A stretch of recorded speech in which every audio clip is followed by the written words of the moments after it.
Studies in the Literary Technique, Narrative Art.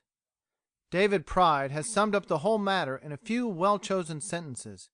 Keeping the beginning and the end in view, we set out from the right starting place, and go straight towards the destination. We introduce no event that does not spring from the first cause, and tend to the great effect. We make each detail a link joined to the one going before and the one coming after. We make, in fact, all the details into one entire chain, which we can take up as a whole, carry about with us, and retain as long as we please. How many elements are here referred to? There are plot, movement, unity, proportion, purpose, and climax. I have already dealt with some of these, and now propose to devote a few paragraphs to the rest. Unity means unity of effect, and is first a matter of literary architecture, afterwards a matter of impression. It has been said of Macbeth that the play moves forward with an absolute regularity. It is almost architectural in its rise and fall, in the balance of its parts. The plot is a complex one. It has an ebb and flow, a complication and a resolution, to use technical terms. That is to say, the fortunes of Macbeth swoop up to a crisis or turning point, and thence down again to a catastrophe. The catastrophe, of course, closes the play. The crisis, as so often with Shakespeare, comes in the exact centre, in the middle of the middle act, with the escape of Fleance. Hitherto Macbeth's path has been gilded with success. Now the epoch of failure begins, and the parallelisms and correspondences throughout are remarkable. Each act has a definite subject: the temptation, the first, second, and third crimes, the retribution. Three accidents, if we may so call them, help Macbeth in the first part of the play: the visit of Duncan to Inverness, his own impulsive murder of the grooms, the flight of Malcolm and Donalbain.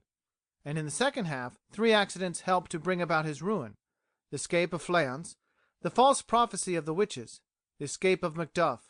Malcolm and Macduff at the end answer to Duncan and Banquo at the beginning. A meeting with the witches heralds both rise and fall.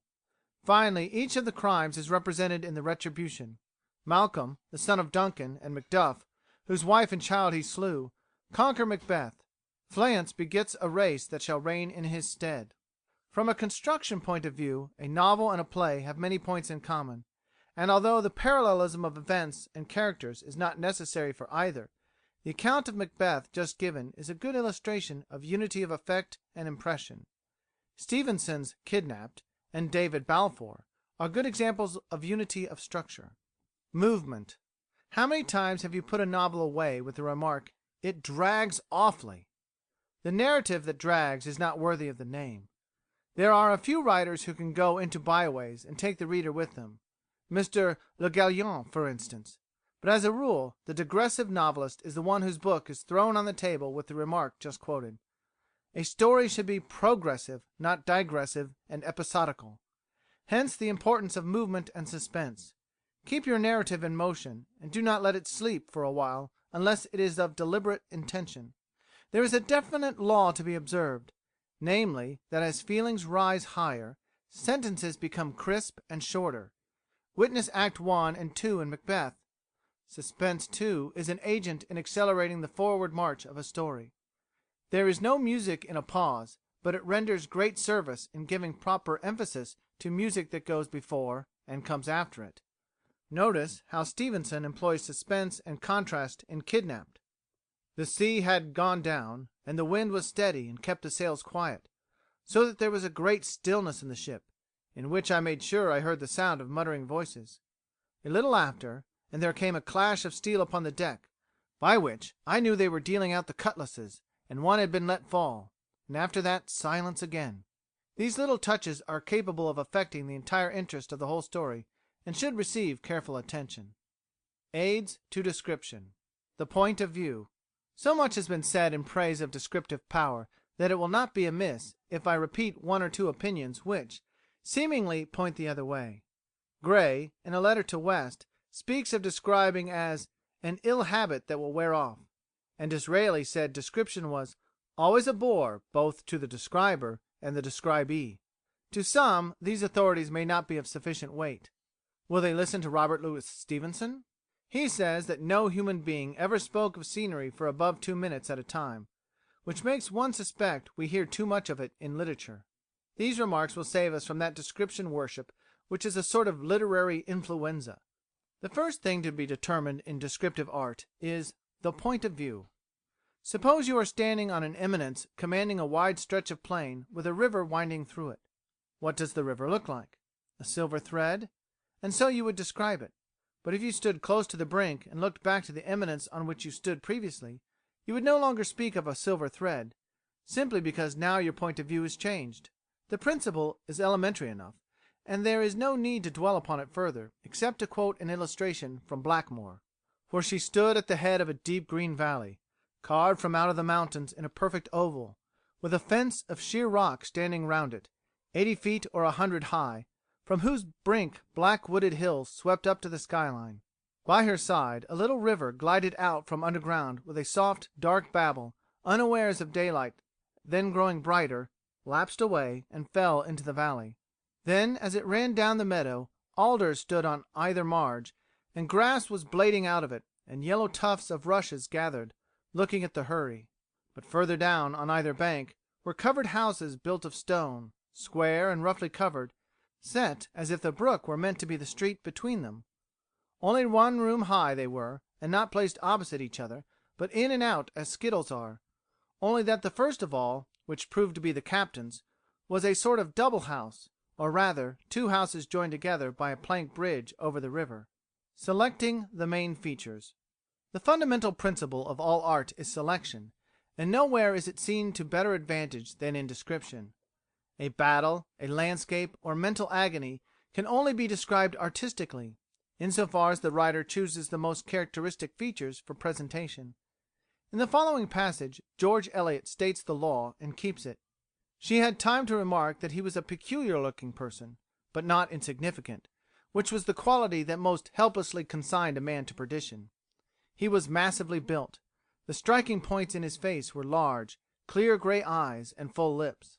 Suppose for a moment that the reader were told about the pattern and hang of the hero's trousers, his waistcoat and his coat, and that information was given respecting the number of links in his watch chain and the exact depth of his double chin.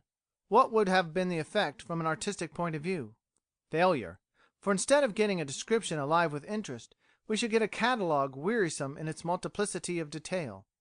A certain author once thought Homer was niggardly in describing Helen's charms, so he endeavoured to atone for the great poet's shortcomings in the following manner. She was a woman right beautiful, with fine eyebrows, of clearest complexion, beautiful cheeks, comely, with large full eyes, with snow white skin, quick glancing, graceful, a grove filled with graces, fair armed, voluptuous, breathing beauty undisguised, the complexion fair, the cheeks rosy, the countenance pleasing, the eye blooming, a beauty unartificial, untinted, of its natural colour, adding brightness to the brightest cherry, as if one should dye ivory with resplendent purple. Her neck long, of dazzling whiteness, whence she was called the swan-born, beautiful Helen. After reading this, can you form a distinct idea of Helen's beauty? We think not. The details are too many, the language too exuberant, and the whole too much in the form of a catalogue. It would have been better to select a few of what George Eliot calls the striking points, and present them with taste and skill. As it is, the attempt to improve on Homer has resulted in a description which, for detail and minuteness, is like an enumeration of the parts of a new motor car. Indeed, that is the true sphere of description by detail, where, as in all matters mechanical, fullness and accuracy are demanded. In Mariana, Tennyson refers to no more facts than are necessary to emphasize her great loneliness. With blackest moss the flower pots were thickly crusted, one and all. The rusted nails fell from the knots that held the pair to the gable wall. The broken sheds looked sad and strange. Unlifted was the clinking latch. Weeded and worn the ancient thatch upon the lonely moated grange.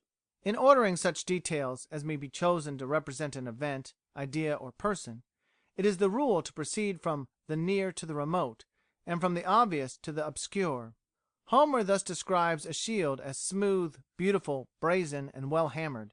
That is, he gives the particulars in the order in which they would be naturally observed. Homer's method is also one of epithet. The far-darting Apollo, swift-footed Achilles, wide-ruling Agamemnon, white-armed Hera, and bright-eyed Athena. Now it is but a step from this giving of epithets to what is called description by suggestion. When Hawthorne speaks of the black, moody brow of Septimus Felton, it is really suggestion by the use of epithet. Dickens took the trouble to enumerate the characteristics of Mrs. Gamp one by one, but he succeeded in presenting Mrs. Fezziwig by simply saying, "In came Mrs. Fezziwig, one vast, substantial smile." This latter method differs from the former in almost every possible way.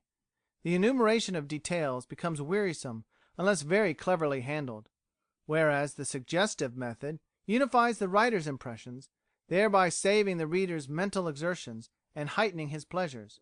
He tells us how things and persons impress him, and prefers to indicate rather than describe. Thus Dickens refers to "a full-sized, sleek, well-conditioned gentleman in a blue coat with bright buttons, and a white cravat. This gentleman had a very red face, as if an undue proportion of the blood in his body had been squeezed into his head, which perhaps accounted for his having also the appearance of being rather cold about the heart." Lowell says of Chaucer, "Sometimes he describes amply by the merest hint, as where the friar, before sitting himself down, drives away the cat. We know without need of more words that he has chosen the snuggest corner." Notice how succinctly Blackmore delineates a natural fact. "And so in a sorry plight I came to an opening in the bushes where a great black pool lay in front of me, whitened with snow, as I thought, at the sides, till I saw it was only foam froth, and the look of this black pit was enough to stop one from diving into it, even on a hot summer's day, with sunshine on the water. I mean if the sun ever shone there. As it was, I shuddered and drew back, not alone at the pool itself, and the black air there was about it, but also at the whirling manner and wisping of white threads upon it in stripy circles round and round, and the centre still as jet." Hardy's description of Egdon Heath is too well known to need remark. It is a classic of its kind. Robert Louis Stevenson possessed the power of suggestion to a high degree. An ivory-faced and silver-haired old woman opened the door. She had an evil face, smoothed with hypocrisy, but her manners were excellent. To advise a young writer to imitate Stevenson would be absurd, but perhaps I may be permitted to say, study Stevenson's method, from the blind man in Treasure Island to Kirsty in the Weir of Hermiston. Facts to remember. "It is a peculiarity of Walter Scott," says Goethe, "that his great talent in representing details often leads him into faults. Thus, in Ivanhoe there is a scene where they are seated at a table in a castle hall, at night, and a stranger enters. Now he is quite right in describing the stranger's appearance and dress, but it is a fault that he goes to the length of describing his feet, shoes, and stockings. When we sit down in the evening and someone comes in, we notice only the upper part of his body. If I describe the feet, daylight enters at once and the scene loses its nocturnal character. And yet Scott, in some respects, was a master of description. Witness his picture of Norham Castle, and the ravine of Greta between Rockby and Mortham. But Goethe's criticism is justified notwithstanding. Never write more than can be said of a man or a scene when regarded from the surrounding circumstances of light and being. Ruskin is never tired of saying, "Draw what you see." In The Fighting Temeraire, Turner paints the old warship as if it has no rigging. It was there in its proper place, but the artist could not see it, and he refused to put it in his picture if, at the distance, it was not visible. "When you see birds fly, you do not see any feathers," says Mr W. M. Hunt. You are not to draw reality, but reality as it appears to you. Avoid the pathetic fallacy. Kingsley, in Alton Locke, says, "They rowed her in across the rolling foam, the cruel, crawling foam." On which Ruskin remarks, "The foam is not cruel, nor does it crawl. The state of mind which attributes to it these characteristics of a living creature is one in which the reason is unhinged by grief. All violent feelings have the same effect. They produce in us a falseness in all our impressions of external things." Perhaps the secret of all accurate description is a trained eye. Do you know how a cab driver mounts onto the box, or the shape of a coal heaver's mouth when he cries "Coal"? Do you know how a wood looks in early spring as distinct from its precise appearance in summer, or how a man uses his eyes when concealing feelings of jealousy, or a woman when hiding feelings of love? Observation with insight, and imagination with sympathy, these are the great necessities in every department of novel writing. End of chapter. Recording by Brett Downey.